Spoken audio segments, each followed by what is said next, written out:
Mo, sinong bibili ng EV? Akala ko ba sinasabi nila 100% electric motor-driven system? Bakit mayroong combustion engine?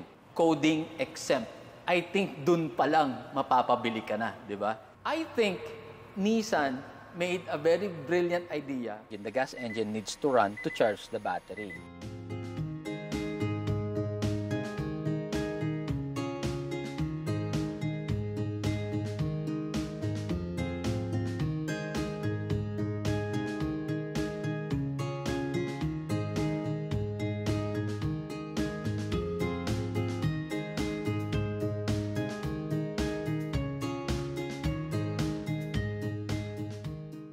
Hey guys, welcome back again here at Team D TV, and today I am here again at Nissan Mandaluyong Show. This time we are going to check this newly launched Nissan Kicks e-Power 2024 Limited Edition.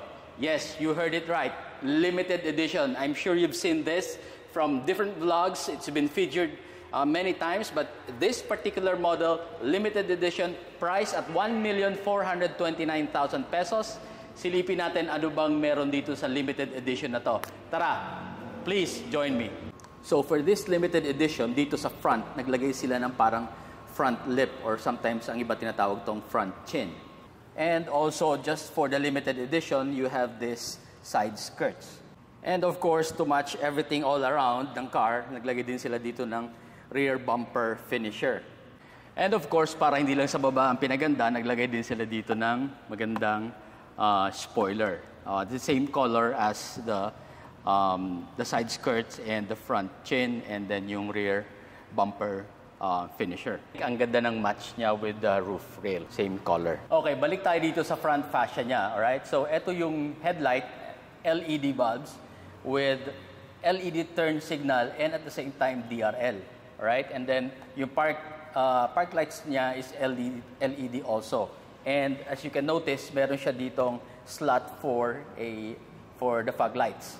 Yung VL, yung top of the line variant nila, meron ng kasamang fog lights. The lower variant, yung VE, wala. And from here, you can tell na since wala siyang fog light, this limited edition sits between the VE and the VL. Now, if you look at the V Motion Grille, the same yung design nila, pare-pareho, lahat ng variants. Okay? Chrome dito, and black dito sa grill mismo. Alright? Ang pinagkaiba lang talaga, pagdating dito sa baba, yung front chin niya, and then yung design dito, right below the plate number, medyo iniba nila ng konti. So mamaya punta natin yung VE and then the VL so you can see the difference. Okay, this is the VL variant. So as you can see, it's the same LED lamps, LED DRL and turn signal at the same time, LED park lights, and the same V Motion Grille. The difference is the fog lights. Of course, this is the top of the line, mas guwapo. Right? And this is, of course, more expensive. Iba ang pricing nito. And as you can see here, may chrome dito sa lower part ng bumper niya. Now, this is the VE variant. Pareho lang talaga. Pareho ang headlight, pareho DRL, headlamps, and even the grille design. They're all the same. And dito, wala siyang fog lights. Katulad ng limited edition. Ang pinagkaiba lang niya, this one, the VE, versus the limited edition is yung dito yung front lip or yung chin niya. So, yung design ng chin is the same as the VL. Yung limited edition, extended dito yung front chin. Now, this is the rear of the VE. Ito yung design ng bumper niya. In the center, it looks like there's a slot for a third or a fourth brake lamp dito sa lower portion na hindi ginamit. And this is the rear bumper of the VL. Basically, pareho lang siya ng VE. Magkapareho lang sila ng design. Okay, enough of the exterior features and the design. Kasi actually, wala naman masyadong pinagkakaiba silang tatlo, di ba? And you are going to buy this Nissan Kicks e-Power not really because of its external design. I'm not saying hindi siya gwapo. I like the design. There is a lot more interesting about this car. It's what's inside, what's under the hood. Yun ang gusto kong silipin. Yun ang pag-usapan natin. Mas interesting to. Okay, so wala siyang door stay, walang struts, but you don't really need it kasi maliit. This is a small car and magaan lang naman yung hood. Okay? What I want to talk about is this. Under the hood of this Nissan Kicks limited edition is an electric motor. They call it AC synchronous motor with a maximum voltage of 349 that can generate a power of 100 kilowatts or 156 PS and capable of producing 280 Newton meters of torque. And of course, it has a battery, lithium ion with a capacity of 213 kilowatt hour with 96 battery cells. Kaya lang, akala ko ba EV to? Akala ko ba electric car to? Bakit parang merong gas engine? Ayun, no? Bakit may combustion engine? That is a 1.2 or 1,198cc engine to be exact. The first time I heard about the Nissan Kicks still having a combustion engine, medyo na-confuse ako kasi akala ko ba sinasabi nila 100% electric motor-driven system. Bakit mayroong combustion engine? Sabi ko naman, ano yun, hybrid? Anong kakaibang klaseng hybrid pero 100% electric motor-driven? So, hindi siya hybrid, hindi siya mild hybrid. The combustion engine here is meant to charge the battery. And since it's 100% electric motor driven, ano ibig sabihin nun? Coding exempt. I think dun pa lang mapapabili ka na, di ba? When we talk about EVs, what's the first thing that comes into our mind? Tesla, di ba? But in fact, sa China, mas marami ng Chinese brands that have been developing EVs. Kaya lang tayo, since, you know, the Philippines, we Filipinos, we are closer to the US, to the West, mas familiar tayo with the Tesla. A couple of years ago, I had a chance of driving a Tesla. If you get a chance, dyan sa channel namin, meron ako dong Pinoy Tesla drive test. One of the challenges ni Elon Musk is yung infrastructure. And karamihan din sa hesitation ng mga buyers ng EV is the range. Pag inisip mo na pumapasok na yung EV dito sa Pilipinas, ang una mo agad iisipin, paano? Wala namang infrastructure. Paano pag nabitin ka? Halimbawa ako, uwi ako ng Bicol. That's 480, almost 500 kilometers. Kakayanin ba nitong Kicks? Di ba? Or any other EV na available right now in the market. Mabibitin ka, kakabahan ka. Let's say tumatakbo ka mga 20-30% na lang yung remaining ng battery mo. Paano na? So parang iisipin mo, sinong bibili ng EV without the support of the infrastructure, di ba? Kailan pa ba yung dadating sa atin, yung infrastructure na yun? Kung even nga sa US, hindi pa naman ganun ka sobrang dami. Although sa US, yung Tesla, marami na silang na-install mga charging stations, right? Pero still, may mga buyers pa rin na still thinking twice kung bibili because of the range. What more dito sa atin? Kailan pa tayo magkakaroon ng ganung infrastructure? Although, sometimes may makikita ka dyan, merong McDonald's na naglalagay na ng EV. May nakita rin ako dyan sa isang mall sa BGC, yung Uptown. Meron din dong dinidisplay na EV car na merong charging station.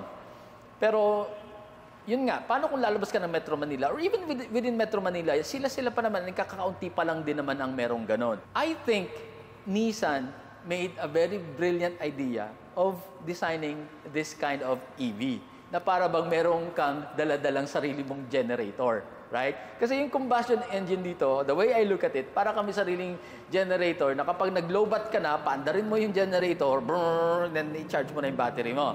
Diba? In that way, hindi ka mag-aalala sa range. Kumaga, you can already experience EV, we can already start using EV, pero hindi ka muna magkakaroon ng problema with the range kasi meron ka pa rin combustion engine to charge the battery. So, in that way, we start to open our minds about the benefits ng EV. We get to experience it without the worry na maubusan ka ng battery during your travel. Alam naman natin, di ba, kung gaano ka behind yung bansa natin when it comes to technology. So I think tatakbo pa ng 10 years, 15 years, bago pa tayo magkaroon ng maayos na infrastructure sa EV. And by then, gamit na gamit mo na ang Nissan Kicks and na-enjoy mo na siya. Andun yung sa brake fluid, this is for your wiper washer, and wala na tong hindi na to hydraulic power steering, electric na to, nabasa ko sa brochure. And I can see here, walang power steering fluid reservoir. So very interesting. Ang ganda ng pagkakadesign, I think very brilliant. It really makes sense to bridge the gap Okay, silipin natin ng mabilisan yung iba pang features nitong 2024 Nissan Kicks Limited Edition. Alright? Ayan. It has Dunlop tires. Size is 205/55/17. And two-tone mags. And as you can see, naka-rotor disc. Tingnan natin sa likod. So, same size of mags and wheels dito sa likod. And it's nice to know na naka-disc brakes na rin siya. Yung side mirror has integrated turn signals. Wala siyang 360 camera. As you can see dito sa front, wala tayong nakikitang camera. Wala rin naman dito sa ilalim ng side mirror. Ito yung key fob niya, kahawig nung key fob ng Nissan Terra. It's simple 2 buttons lang. So tingnan natin kung anong reaction nitong Nissan Kicks 2024 Limited Edition. Let's press the unlock button. Ayan, 2 flashes ng turn signals. And then when you unlock it, ayun. So, naka-open ng saglit yung headlights. Parang follow me home feature. Okay, pagdating naman dito sa door handle ng driver, meron ka pa ring lock and unlock button. Yan. And as soon as you open the door, you will be greeted with what? This is all black interior. Well, pagdating dito, meron kang design na fabric. Okay, so this is black, it's plastic, and this is fabric. Meron kang konting accent dito. And this is your power window switches. Yung driver side lang ang may automatic open and automatic close all the way. And then you have your central lock, and to lock the windows para hindi mabuksan ng passengers. And then this is to adjust your side mirrors. And then ito naman, you have your button to fold and unfold the side mirrors. Okay, as we move inside, you can see here may maganda siyang matting. Meron pa siyang emblem ng Kicks. And the driver seat is manual adjust. Okay. One thing I noticed agad dito sa seat niya is yung shape nung side bolsters, yung overall shape ng upuan. Kinda reminds me yung Nissan Terra na kaka-review lang natin few days ago. It looks very comfy. Sa left side ng steering wheel, you have here your aircon vent.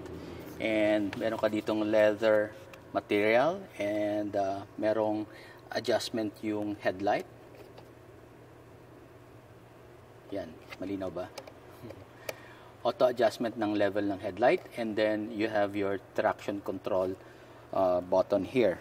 And then, of course, to open your hood and the fuel tank lid. Then going up here, it's all plastic all the way there, and then except pagdating dito, it's leather. Dito naman sa steering wheel, flat bottom, maganda, medyo thick, maganda yung grip dito, and then your usual controls here for the volume and for your infotainment. And then I can see here you have cruise control and for voice command and to answer your calls, and yeah, this is for the cruise control then. All right. And then again, merong knob for the volume control and for the AC controls. Okay? And then dito sa baba, you have your medyo first time ko nakakita na yung electronic parking brake is positioned right here sa front. And then it has auto hold function then. And then if you look deeper, andun merong kang what's this? Cigarette lighter bulb pa rin. Okay? Yung socket niya is yung pang cigarette lighter pa rin. And then you have 2 USB charging ports here. Alright? And then you have your selector for the drive mode, and may button ka dito for the EV. And here's your start button. Ito talaga nakakatuwa. Okay? I'm sure hindi pa ako sanay gumamit nito, pero nakakatuwa yung itsura niya.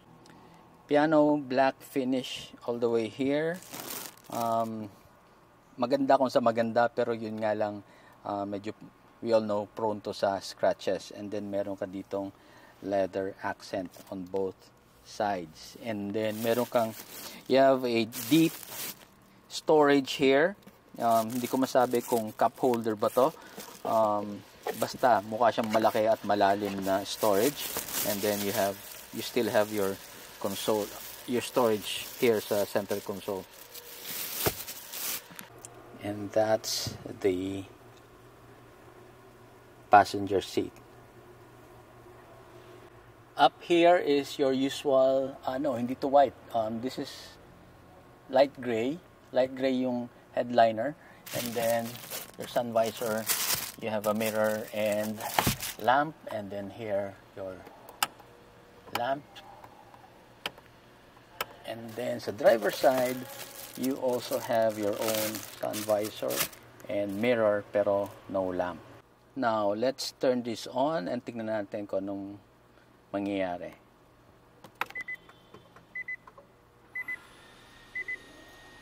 Ooh, it sounds like the gas engine is running. So, meron siya dyan, energy flow. Ano kaya ibig sabihin nun?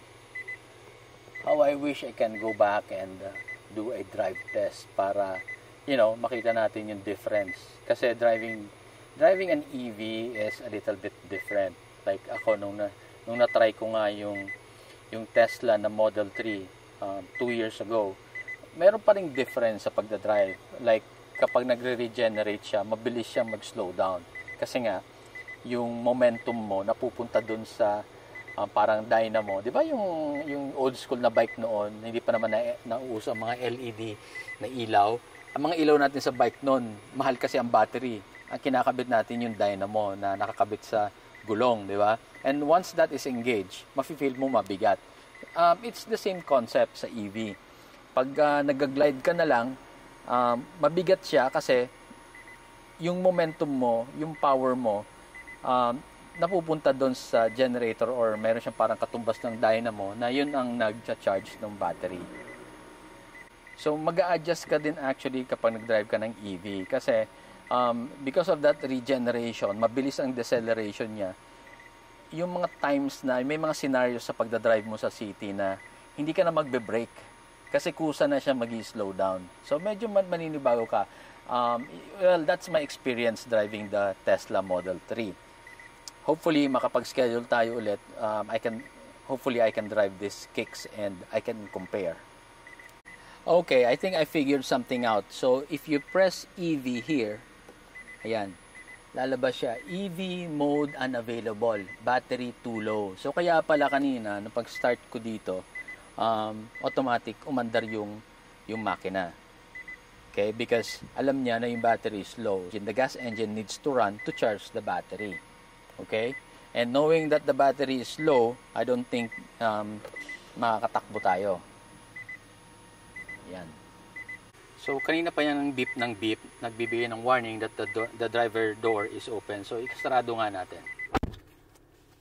There, tumahimik din siya. So, there, meron kang image that's telling you that the gas engine is running and it's charging the battery. So, yung battery is nandito sa ilalim ng upuan ko. The steering wheel can be adjusted. Na-adjust yung tilt and telescopic.